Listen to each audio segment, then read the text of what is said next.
I'm excited to share with you something really great. I'm doing a whole week of cookies. And to start off with, I'm making a Mexican hot chocolate cookie. It's a cinnamony, slightly spicy chocolate cookie that I think you guys are gonna all love and wanna make for all your friends and family. Start off by whisking or sifting your ingredients, 2 1/4 cups of all-purpose flour. Today I'm using a sieve to sift my ingredients, or you just pat it through. It does the same thing as those old-fashioned flour sifters, just gets any lumps out.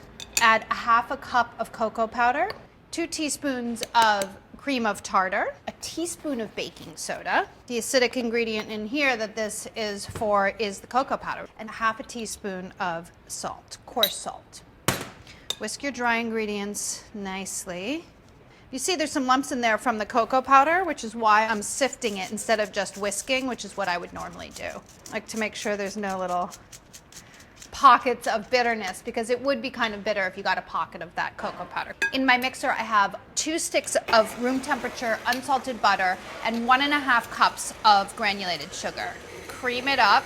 You also need 2 large eggs. I'm gonna crack them into a bowl to start off with so that I don't accidentally get any shell. Add your eggs to the creamed butter mixture one at a time. Putting your eggs into a little bowl before you add it to your mixer is just a safety measure so that you don't get a piece of shell or a rotten egg in your mixture. You'll think it's a silly thing to do until that one time that you have something in your egg that you don't want. It's happened. Scrape down your bowl, and then you can add your dry ingredients. I haven't added all of it yet. I just want to get some of it combined because it's pretty flyaway. With good aim, you can just dump the rest of it in there and then go ahead and beat until everything is fully combined. Not too fast. I like to do a combination of super duper simple and like slightly more elaborate cookies for the holidays. That way I don't get burnt out, but you get a nice variety. The batter is done, but we're not completely done with this cookie yet. Take it off. What you want to do for the final touch of this cookie is roll it in some cinnamon sugar. I have 1/4 cup of sugar, 2 teaspoons of cinnamon, and then if you want to, it's optional, but I kind of like it, 1/2 teaspoon of chili powder. This will add a little bit of bite to your cookie. If you don't have a lot of spicy friends, you can leave it out.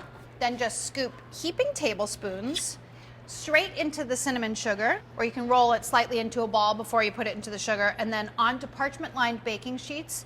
You want to space them about 3 inches apart. Have your oven preheating to 400 degrees for this cookie.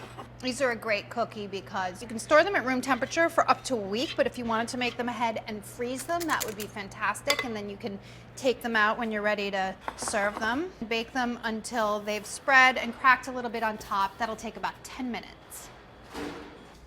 When your cookies are done, of course, you want to let them cool before you serve them. I'm arranging them, but all I'm thinking about is tasting them. So let me just take a break from my arranging to have a little bite. A little bit of spice, a little bit of cinnamon. It's so great. It's like the perfect cookie and the perfect start to my all cookie week. Happy holidays.